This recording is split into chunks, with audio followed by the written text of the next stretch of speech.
আসসালামু আলাইকুম, welcome back to my channel. আজকে আমি দেখাবো কাঁচা আম দিয়ে কীভাবে এত সুন্দর করে আচার বানাবেন বাসায়।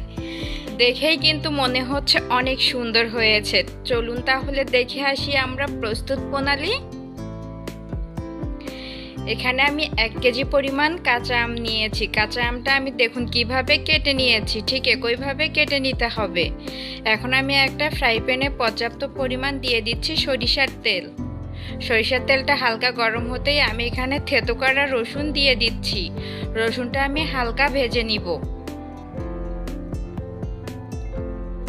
রসুনটা একবারে ভালো করে ভেজে নিতে যাবে না, তাহলে কিন্তু আচারের টেস্টটা ভালো আসবে না। হালকাই ভেজে নিতে হবে রসুনটা।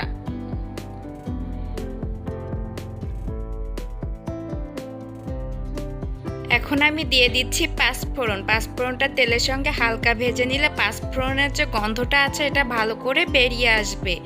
আপনারাও চেষ্টা করবেন পাঁচফোড়নটা একটু হালকা ভেজে নেওয়ার। আমি এখন দিয়ে দিচ্ছি মরিচের গুঁড়া, এখন দিয়ে দিচ্ছি গরম জিরা গুঁড়া। সবগুলো উপকরণ দিয়ে আমি ভালো করে মিশিয়ে নিচ্ছি। এখন আমি দিয়ে দিচ্ছি পরিমাণ মতো চিনি। চিনিটা আপনারা যে যেরকম মিষ্টি খাবেন সেই রকম চিনি কিন্তু এখানে অ্যাড করতে পারেন। এখন আমি ওয়েট করব চিনি থেকে পানি ছাড়া অবধি।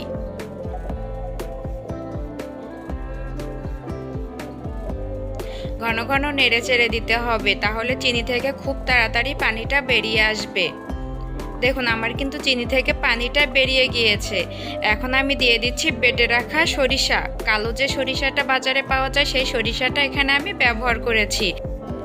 সরিষাটা দিয়ে আমি আবারও ভালো করে সবগুলো উপকরণ কষিয়ে নিচ্ছি, তা না হলে কিন্তু সরিষার গন্ধ একটা থাকে, গন্ধটা কিন্তু থেকেই যাবে। এজন্য সরিষাটা দিয়ে 2 মিনিটের মতো চেষ্টা করবেন ভালো করে কষিয়ে নেওয়ার জন্য। আমার 2 মিনিট আমি ভালো করে কষিয়ে নিয়েছি। এখন আমি কেটে রাখা আমগুলো দিয়ে দিচ্ছি।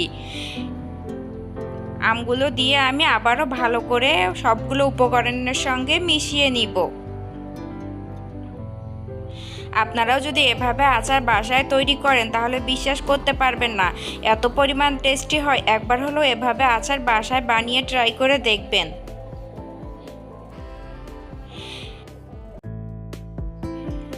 দেখুন আমি কিন্তু ঢাকনা দিয়ে অনেকটাই সিদ্ধ করে নিয়েছি। এখন আমি যে আমের মধ্যে পানিটা বের হয়েছে এই পানিটা টানা অবধি আমি কিন্তু আমগুলো ভালো করে সিদ্ধ করে নিব।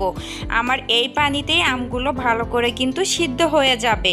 আর কিন্তু চুলার আঁচ কিন্তু ফার্স্ট থেকে লাস্ট অবধি কিন্তু মিডিয়ামেই থাকবে। দেখুন আমি কিন্তু আবারও ঢাকনাটা দিয়ে ভালো করে কিন্তু সিদ্ধ করে নিয়েছি। আর দেখুন কত সুন্দর হয়েছে। আচারটা দেখেই মনে হচ্ছে যে অনেক ভালো হয়েছে, তাই না? একবার হলেও কিন্তু এইভাবে আচার বানিয়ে খেয়ে দেখবেন, অনেক ভালো লাগে। এই পর্যন্ত যারা আমার ভিডিওটা দেখেছেন আশা করি একটা লাইক দিয়ে দেখা শুরু করেছেন। আর আমার ভিডিওটা যদি ভালো লেগে থাকে আপনাদের কাছে তাহলে প্লিজ সাবস্ক্রাইব করে আমার পাশেই থেকে যাবেন। দেখুন কথা বলতে বলতে কিন্তু আমার আমের আচারটা একদম পারফেক্টভাবে হয়ে গিয়েছে। দেখুন কত সুন্দর হয়েছে।